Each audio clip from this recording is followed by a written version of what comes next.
gloire revienne à notre Dieu. Seigneur, merci. Tu es digne d'être adoré. Tu es digne d'être exalté. Car tu es Dieu. En dehors de toi, il n'y a point d'autre Dieu. Tu es le seul et l'unique Dieu. Le Dieu qui nous a aimés. Le Dieu qui nous aime. Le Dieu qui nous a sauvés. Le Dieu qui conduit nos pas. Le Dieu qui dirige notre vie. Au nom de Jésus-Christ, notre Sauveur et notre Seigneur, nous avons ainsi prié, nous disons Amen. Voilà, que le nom du Seigneur soit béni, que le nom du Seigneur soit glorifié. C'est l'heure maintenant d'écouter la parole de Dieu. Que Dieu bénisse sa parole. Voilà, nous poursuivons notre thème, marcher avec Dieu. Et le message que vous allez suivre est le 12e message sur ce thème, marcher avec Dieu. Comme vous pouvez vous rendre compte, c'est un grand thème, un thème important, marcher avec Dieu. En fait, nous parlons de la vie chrétienne, parce que la vie chrétienne est une vie de marche avec Dieu. Pour rappel, notre message est parti du texte de Genèse, chapitre 5, versets 21 à 24. Genèse 5, versets 21 à 24, je lis, « Enoch, âgé de 65 ans, engendra Methushélah. Enoch, après la naissance de Methushélah, marcha avec Dieu 300 ans. Il engendra des fils et des filles. Tout le jour d'Enoch fut de 365 ans. Enoch marcha avec Dieu, puis il ne fut plus, parce que Dieu le prit. Amen. Voilà. Nous sommes intéressés à cet homme qui a marché avec Dieu. Et la vie chrétienne est aussi une vie de marche avec Dieu. L'apôtre Paul, dans son épître aux Éphésiens, nous appelle à marcher avec Dieu et nous dit de ne pas marcher comme le païen. Et nous retrouvons dans cet épître que j'aime beaucoup l'expression marcher avec Dieu. Et marchons comme des enfants de la lumière. Voilà. Et notre enseignement, nous l'avons divisé en 4 parties. Dans la première partie, nous avons parlé un peu de la personne d'Enoch, qui fut cet homme, qui a marché avec Dieu. Et la deuxième partie, nous avons donné la signification de l'expression marcher avec Dieu. Nous avons dit que marcher avec Dieu, c'est le placer devant nous, pour que nous puissions agir en permanence sous son regard. C'est aborder chaque journée avec le désir de la vivre réellement avec lui. Marcher avec Dieu, c'est rechercher sa pensée, chercher sa volonté, faire sa volonté, s'attacher à lui, garder un contact permanent avec lui. Considérer Dieu et ce qu'il veut dans tout notre agissement, dans toute notre conduite. La marche avec Dieu, nous avons dit, c'est entretenir une relation vraie avec Dieu dans toutes les circonstances de notre vie, dans toutes nos relations. Et le troisième point, nous avons parlé des conditions pour marcher avec Dieu. Nous avons parlé de la réconciliation, nous avons parlé de la consécration, nous avons parlé de la sanctification. Il faut marcher dans la sanctification. Nous avons parlé de la foi, marcher dans la foi. Nous avons parlé aussi de marcher dans l'amour, marcher dans l'humilité, marcher dans l'obéissance à sa parole. Et notre quatrième point, nous avons vu les obstacles dans la marche avec Dieu, là nous avons relevé 2 obstacles. Le péché. Celui qui vit dans le péché ne peut pas marcher avec Dieu. Et Dieu ne peut marcher avec quelqu'un qui vit dans le péché. Le péché vient, pour le croyant, je parle du croyant, celui qui confesse Jésus-Christ, le péché vient briser la communion. La communion avec Dieu, vient ternir la communion avec Dieu. Et lorsqu'on persévère dans la vie du péché, ça peut aller jusqu'à à briser la relation avec Dieu. Parce que la vie du péché doit être exclue dans la vie du croyant. Alléluia. Et notre 5e point, là je m'excuse parce que j'ai dit que notre enseignement est divisé en 4 points, mais c'est en 5 points. Les 5e point que nous sommes en train de voir, nous voyons les bénédictions qui accompagnent ceux qui marchent avec Dieu. Les bénédictions qui accompagnent ceux qui marchent avec Dieu, c'est notre 5e point. Donc rectifier, notre enseignement en série est divisé en 5 parties. Les bénédictions qui accompagnent ceux qui marchent avec Dieu, nous avons parlé de la communion. Ceux qui marchent avec Dieu sont en communion avec Dieu, sont en communication avec, peuvent communiquer avec Dieu, peuvent échanger avec Dieu. Dans la communion, nous avons parlé de l'intimité avec Dieu.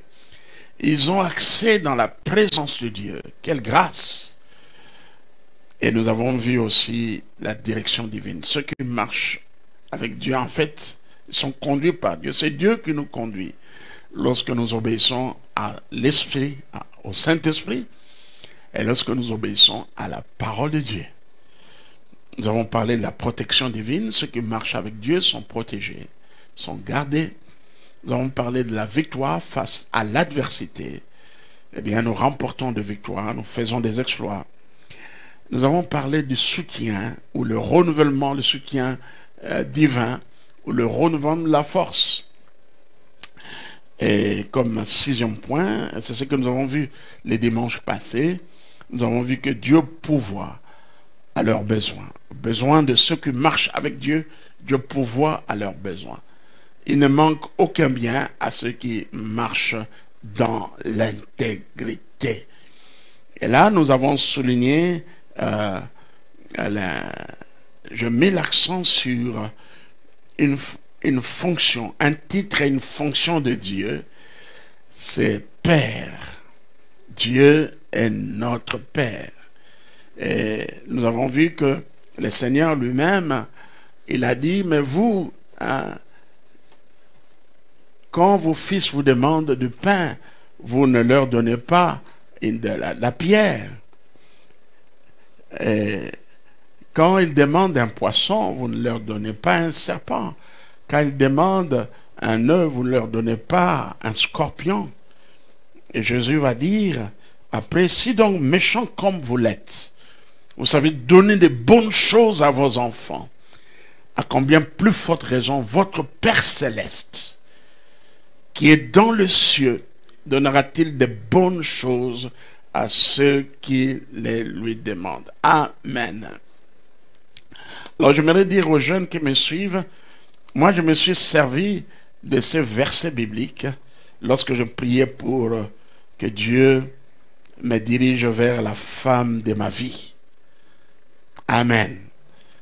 Alors, je vois des jeunes qui ne sont pas encore engagés, plusieurs jeunes me suivent, vous qui n'êtes pas encore engagés. Vous savez, si vous êtes chrétien, vous devez prier pour que Dieu vous dirige, que le choix que vous allez faire soit le choix de Dieu.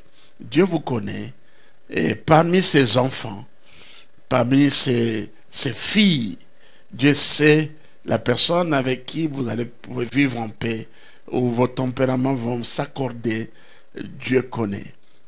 Moi je veux bien, moi j'ai 4 garçons et une fille. J'aimerais bien que, eh bien, nous prions même avec mon épouse lorsque nous écoutons, nous voyons comment certaines épouses font souffrir leur mari, ou combien certains maris font souffrir leurs épouses. Ils battent leurs épouses, ils les humilient.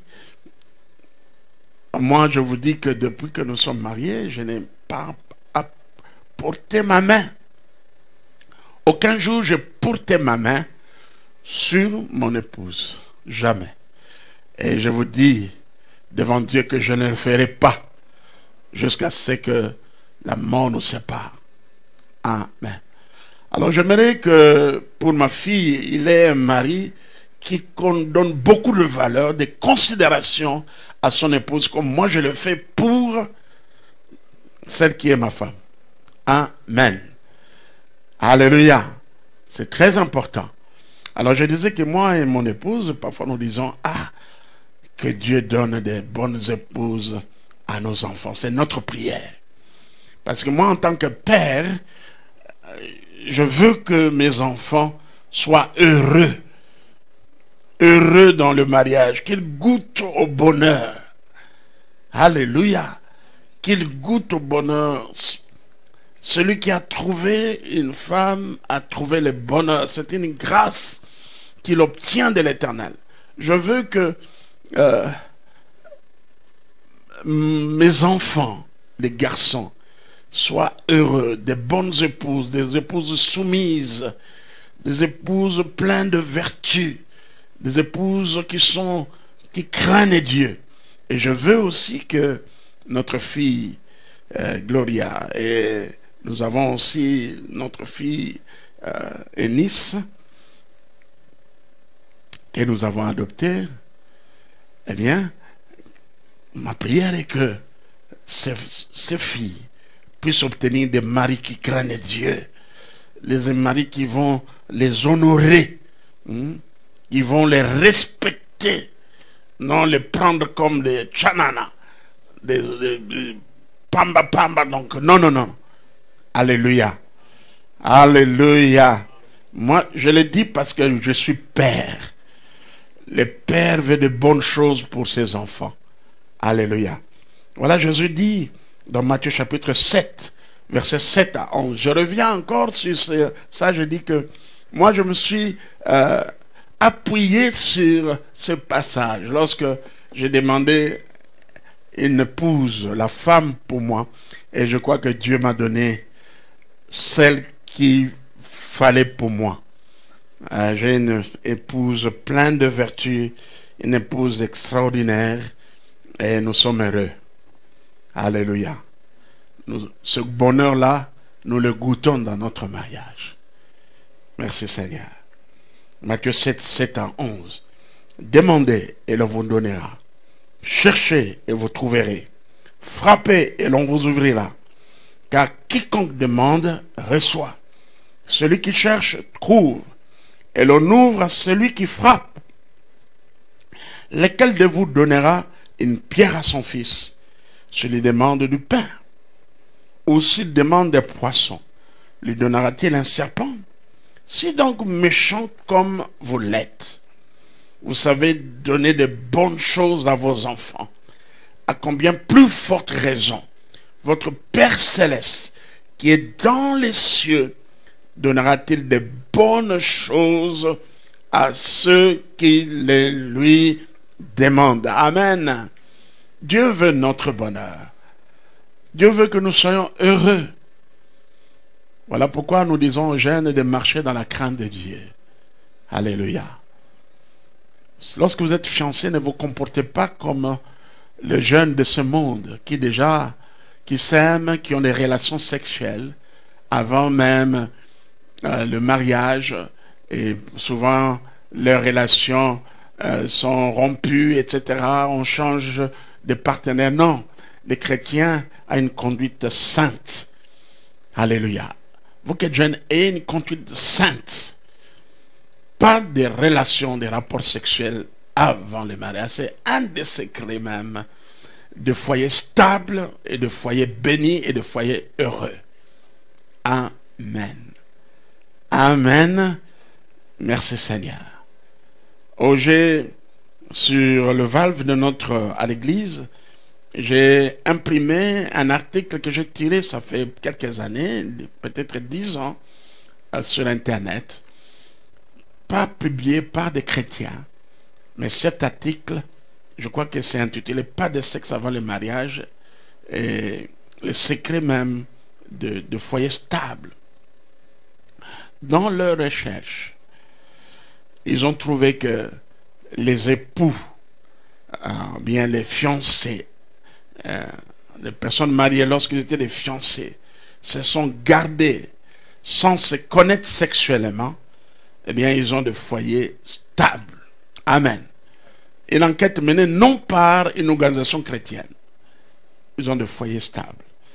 Que le nom du Seigneur soit glorifié. Donc, le dimanche passé, nous avons vu que Dieu pourvoit aux besoins de ceux qui marchent avec lui. Amen.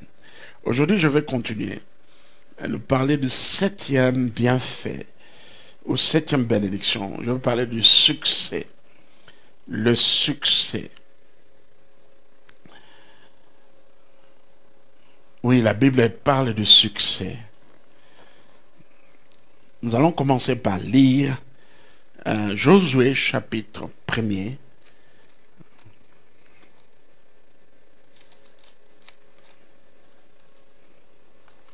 Josué chapitre 1er.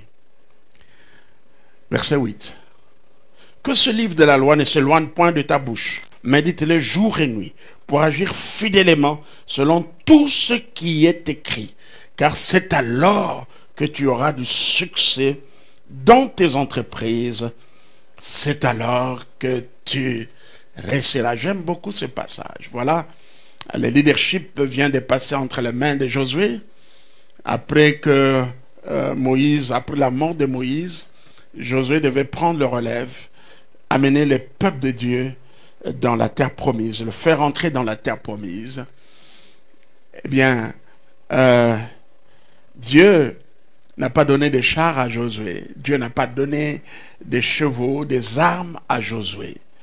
Mais Dieu le renvoie à la parole, à la loi, d'obéir à la loi.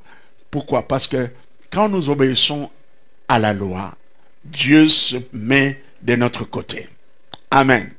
Quand vous obéissez à la parole de Dieu, Dieu se met de votre côté. Dieu sera avec toi. Et la présence de Dieu dans la vie du chrétien est la clé même du succès et de la réussite. Notez cela. La présence de Dieu dans la vie d'un homme est la clé du succès. Si Dieu est pour nous, qui sera contre nous? Ils viendront, ils mettront le bâton dans les roues, mais ils seront étonnés que leurs obstacles, leurs pièges, nous passons malgré leurs pièges et nous allons de succès en succès. Oui, la présence de Dieu dans la vie d'un homme est une assurance pour le succès, pour le bonheur, pour la victoire.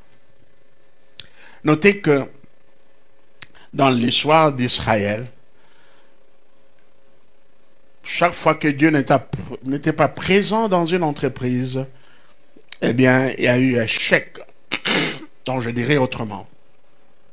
Le chèque dans les entreprises de ceux qui sont chrétiens, c'est en grande partie parce que Dieu n'y est pas présent. Le manque, l'absence, je dirais, l'absence de la présence de notre Dieu. Il y a aussi d'autres passages que nous trouvons dans la Bible. J'aimerais commencer par lire les passages de la Bible. On parle de succès.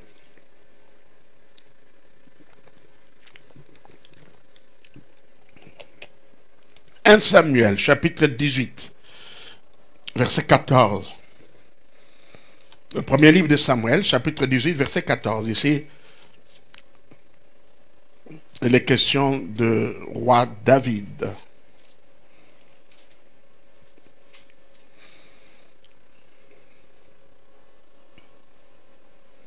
La Bible dit, un court verset, en parlant de David,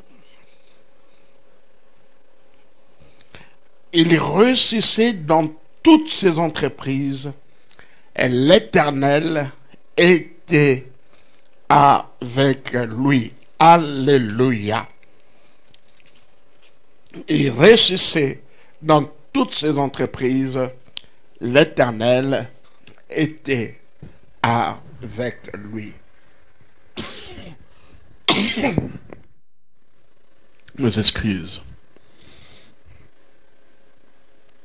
On parle de David et il y a aussi, on parle d'Ézéchias. Dans 2 Rois chapitre 18 verset 7. 2 Rois chapitre 18 verset 7. La Bible dit ceci. Et l'Éternel fut avec Ézéchias, qui réussit dans toutes ses entreprises. Il se révolta contre le roi d'Assyrie et ne le fut plus assujetti. Toujours Ézéchias, nous avons 2 Chroniques, chapitre 32, verset 30. 2 Chroniques, chapitre 32, verset 30. La Bible dit ceci, ce fut lui, Ézéchias, qui boucha le ciel supérieur des eaux de Guyon et les conduisit en bas vers l'occident de la cité de David. Ézéchias réussit dans toutes ses entreprises. La présence de Dieu. Vous savez, une fois, un Philistin a pris l'arche de l'Alliance, qui était le symbole de la présence de Dieu. Les enfants d'Israël avaient abandonné l'arche après que Dieu eut frappé Uza, et la Bible nous parle de cet homme qui, eh bien, a recueilli l'arche, et Dieu a béni cet homme, a béni Obed-Edom, un Philistin. Les enfants d'Israël pris de peur quand Dieu a frappé cet homme. Uza est mort parce qu'il a touché l'arche de l'Alliance. Nous le voyons dans le livre de Samuel, chapitre 6. Et nous lisons ceci. Je vais commencer un peu avant de lire le verset qui parle d'Obed-Edom. De Samuel, chapitre 6, verset 6.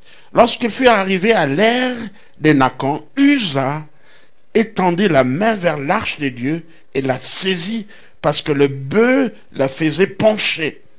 La colère de l'Éternel s'enflamma contre Uza et Dieu le frappa sur place à cause de sa faute. Uza mourut là, près de l'arche de l'Alliance. David fut irrité de ce que l'Éternel avait frappé Uza d'un tel châtiment. Et ce lieu a été appelé jusqu'à ce jour Peretz Uza. David eut peur de l'Éternel en ces jours. Là, il dit, comment l'arche d'alliance, l'arche de l'Éternel, entrerait-elle chez moi? Il ne voulut pas retirer l'arche de l'Éternel chez lui dans la cité de David, et il la fit conduire dans la maison d'Obed-Edom de Gath. L'arche de l'Éternel resta 3 mois dans la maison d'Obed-Edom de Gath. Et l'Éternel bénit Obed-Edom et toute sa maison. Amen. Amen. Donc David qui a amené l'arche de l'Alliance dans la maison de cet homme, un Philistin, Obed-Edom. Lui connaissait rien de la loi, mais il a accepté que la présence de l'arche de l'Éternel dans sa maison. Verset 12, je continue la lecture. On vint dire au roi David, l'Éternel a béni la maison d'Obed-Edom et tout ce qui est à lui, à cause de l'arche de Dieu. Et David se met en route et fit monter l'arche de Dieu depuis la maison d'Obed-Edom jusqu'à la cité de David au milieu de réjouissance. Amen. Voilà quelques versets de la Bible où nous voyons clairement le succès. Alors nous voulons définir c'est quoi le succès. Le succès, c'est l'issue bonne et heureuse d'une démarche, d'un travail ou d'une entreprise. L'issue bonne et heureuse d'une démarche, d'un travail ou d'une entreprise. Le succès, c'est le fait de parvenir à un résultat souhaité, un résultat positif. Le succès, c'est le fait d'atteindre les objectifs poursuivis. Et le succès dans la Bible peut signifier la bénédiction d'une œuvre ou d'une entreprise. Voilà comment nous pouvons définir le succès. Mais je voulais bien faire remarquer que le succès selon la Bible ou selon Dieu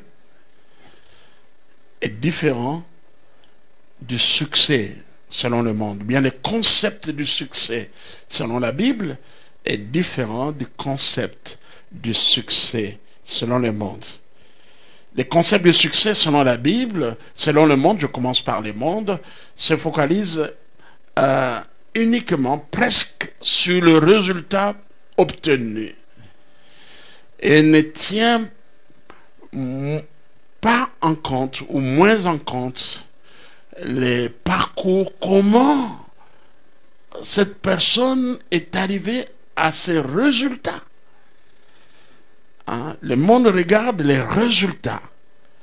Voilà, il a beaucoup d'argent, il a des comptes en banque pleins, il a beaucoup d'entreprises, il a beaucoup de biens, il attire la foule, il a beaucoup de fans, tout le monde court derrière lui. C'est le meilleur athlète, c'est le meilleur footballeur, c'est le meilleur athlète, c'est le meilleur musicien, il est au top. On voit le résultat. Mais le succès, selon la Bible, va au-delà du résultat. Même avant de considérer le résultat, eh bien, la Bible regarde les moyens utilisés. Comment la personne est arrivée là. Alors, je veux dire que avant de regarder les résultats, la Bible tient en compte des aspects, je peux appeler ça spirituels et moraux, ou des considérations spirituelles et des considérations morales. Morales. Bon, c'est vrai, par exemple, dans le domaine sportif, de plus en plus, il y a l'aspect éthique aussi. Je donne l'exemple, par exemple, des athlètes, des cyclistes. Bon, on contrôle, est-ce qu'ils se sont fait doper, ils ont pris des produits pour être forts. Vous connaissez l'histoire de certains cyclistes qui, ayant été proclamés vainqueurs de tel championnat, Tour de France, eh bien après, je me rappelle de ce cycliste, je crois qu'il s'appelle Armstrong, et qu'il a remporté au moins d'une manière successive 4 Tours de France ou 5. Après, on s'est rendu compte que ce monsieur s'est dopé. Il prenait la drogue, on a retiré ce titre. Mais combien sont passés, ils sont restés vainqueurs, ils ont utilisé des moyens pas justes. Pas justes. Il y en a beaucoup. Les dopages dans le sport, il y en a beaucoup, dans la boxe, même dans le football. Vous savez, la Russie a été exclue des Jeux Olympiques parce qu'ils sont des champions du dopage. Ils sont au niveau même, au niveau national. Hein? Ils préparent leurs athlètes, ils sont dopés, personne ne dit un mot, ils font des exploits, ils battent les records, mais pas d'une manière correcte. Voilà l'aspect que le monde oublie dans le succès. Voilà, il est un grand footballeur. Vous savez, dans le football, bien sûr, il y a des talents naturels, mais il y a d'autres qui recourent aux moyens occultes. Et surtout nous en Afrique. Ils vont chez les féticheurs. Ils font des pactes avec des magiciens pour être meilleurs marqueurs, buteurs. Voilà. Bon, les gens du monde, quand ils voient ça, disent, ah, il est formidable, il est fort. Mais Dieu voit tout, Dieu connaît tout. Amen. Voilà pourquoi nous disons que le succès, les concepts du succès dans la parole de Dieu est différent du concept du monde. Il a beaucoup d'argent, cet homme. Il a beaucoup de biens, beaucoup d'entreprises. Mais comment a-t-il obtenu cela? Il y a des gens qui sont devenus des milliardaires parce qu'ils sont impliqués dans le commerce des diamants, des coltans. Des coltans qu'on appelle des sangs. Ils sont impliqués dans la tuerie qui se passe à l'Est et dans beaucoup de pays en Afrique, au Libéria, en Sierra Leone. Ces gens-là, ils acceptent de tuer les Africains, provoquer des guerres afin d'avoir le moyen d'exploiter de s'enrichir. Combien se sont enrichis par le sang? Et nous encourageons ces organisations internationales qui luttent contre les commerces, on appelle ça des diamants du sang, les coltans du sang. C'est une raison pour laquelle la guerre à l'est de notre pays persiste. Voilà. Mais ils ont des comptes remplis d'argent, des millions, des milliards de dollars. Mais comment ils ont acquis cela? Ce n'est pas le succès. D'après la parole de Dieu. Ce n'est pas ça le succès. Non, nous avons dit que le succès selon le monde se focalise seulement aux résultats auxquels l'homme est parvenu. Par contre, le concept du succès, selon Dieu, selon la parole de Dieu, tient compte des considérations spirituelles et morales avant de considérer les résultats auxquels l'homme est parvenu. Le monde regarde la réussite comme l'obtention de la richesse, de la valeur, de la considération publique ou d'une position éminente. La vision du monde de la réussite ou du succès regarde l'argent, la réputation, le renommée, le pouvoir comme étalon. Mais la Bible place la réussite de l'homme d'abord sous le rapport de la relation de l'homme avec Dieu. Amen. Est-ce que là, cet homme qui a beaucoup d'argent connaît Dieu? Est-ce qu'il marche-t-il selon la voie de Dieu? Obéit-il à Dieu? Et nous avons quelques passages bibliques pour soutenir ce que je viens de dire. Matthieu chapitre 16, verset 26. Matthieu chapitre 16, verset 26. La Bible dit ceci. Et que servirait-il à un homme de gagner tout le monde s'il perdait son âme? Ou que donnerait un homme en échange de son âme?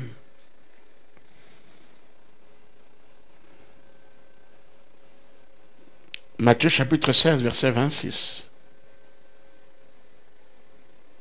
Et il y a aussi une parabole intéressante dans la parole de Dieu.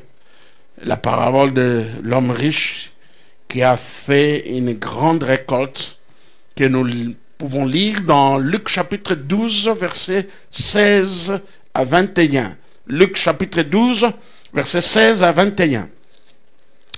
Alors que je parlais du succès, ma pensée m'est venue. Voilà, quelqu'un peut réussir, terminer ses études. Oh, je fus un jour effrayé lorsque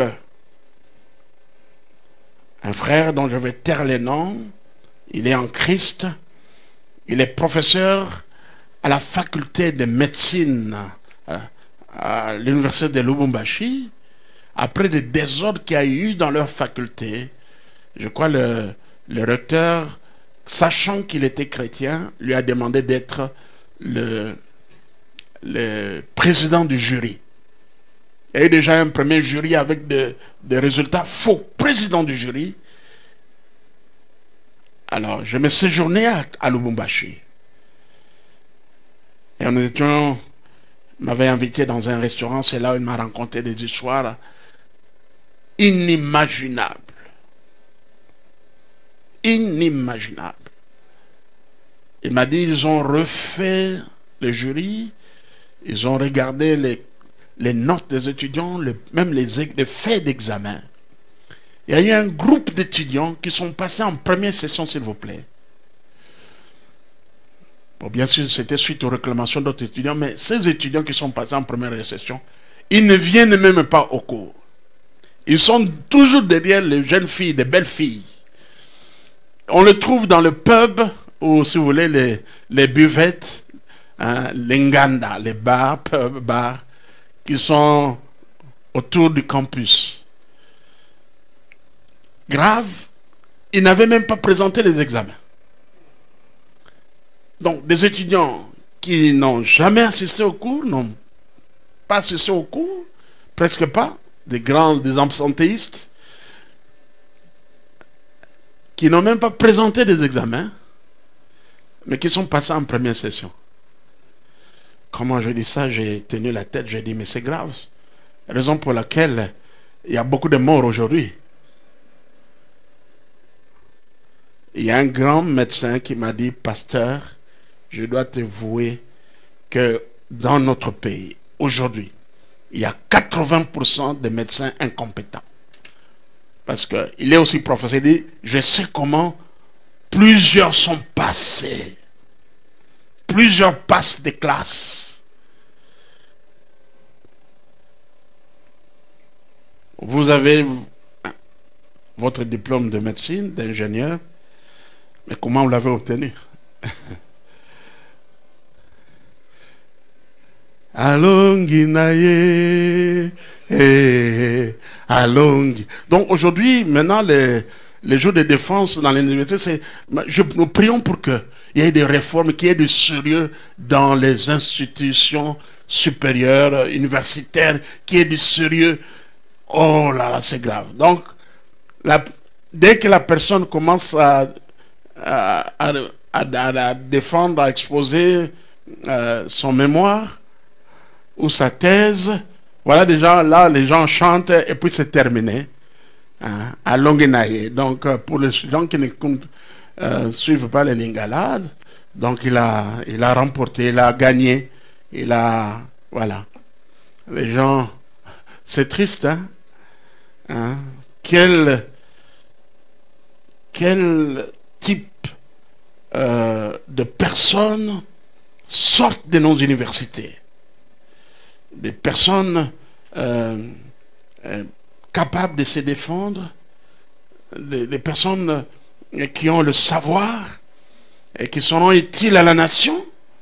Mais lorsqu'on a un diplôme de médecin et qu'on n'a pas fait des examens, des contrôles, tout cela, et on a son diplôme, c'est pour tuer des gens. Voilà pourquoi nous voyons parfois, on construit des maisons et les maisons s'écroulent. Ce sont des faux architectes. Hein?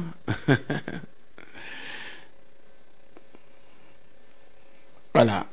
Dans le succès, selon Dieu, va au-delà du résultat.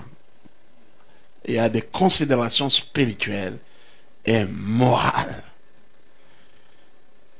Est-ce que c'est honnêtement qu'on est parvenu à ces résultats? Et on tient compte, est-ce que la personne connaît le Seigneur? Je disais que nous allons lire dans Luc chapitre 12, versets 16 à 21. Luc chapitre 12, versets 16 à 21. Il leur dit cette parabole. Les terres d'un homme riche avait beaucoup rapporté. Et il raisonnait en lui-même, disant, que ferai-je? Car je n'ai pas la place pour s'aimer ma récolte. Pour serrer ma récolte. Voici, dit-il, ce que je ferai. J'abattrai mes greniers. J'en bâtirai de plus grands. J'y amasserai toute ma récolte et tous mes biens. Et je dirai à mon âme, tu as beaucoup de biens en réserve pour plusieurs années. Repose-toi, mange, bois et réjouis-toi. Mais Dieu lui dit, insensé, cette nuit même, ton âme te sera redemandée. Et ce que tu as préparé, pour qui cela sera-t-il? Il en est ainsi de celui qui amasse des trésors pour lui-même et qui n'est pas riche pour Dieu. Amen. Alléluia. Il en est ainsi de celui qui amasse les trésors pour lui-même et qui n'est pas riche pour Dieu. Mais le succès, comme l'avons dit, est pour ceux qui marchent avec Dieu. Dieu amène les entreprises de ceux qui lui appartiennent au succès. Dieu a dit à Josué de méditer jour et nuit sa parole et de la mettre en pratique. C'est alors qu'il aura du succès. C'est alors qu'il réussira dans toutes ses entreprises. Amen. Que le nom du Seigneur soit béni. Et je voulais dire toujours concernant le succès, vous savez, dans l'Ancien Testament, le succès se voyait dans les relations d'une personne avec son Dieu. Et les biens que celui-ci possédait. Beaucoup d'enfants, de grands troupeaux, de nombreuses propriétés, beaucoup de biens matériels. Toutefois, malgré le nombre bien qu'un homme pouvait posséder, cela n'était pas regardé comme un succès selon la pensée de Dieu. Les succès extérieurs ne sont pas absolument un signe de bénédiction de Dieu. Les succès extérieurs ne sont pas absolument un signe de bénédiction de Dieu. Le résultat final est très important. Et l'exemple que nous pouvons donner est celui d'Ésaü. Cet homme était extérieurement riche, mais n'avait pas la bénédiction de Dieu. Nous pouvons voir ça dans Genèse, chapitre 25, versets 29 à 34.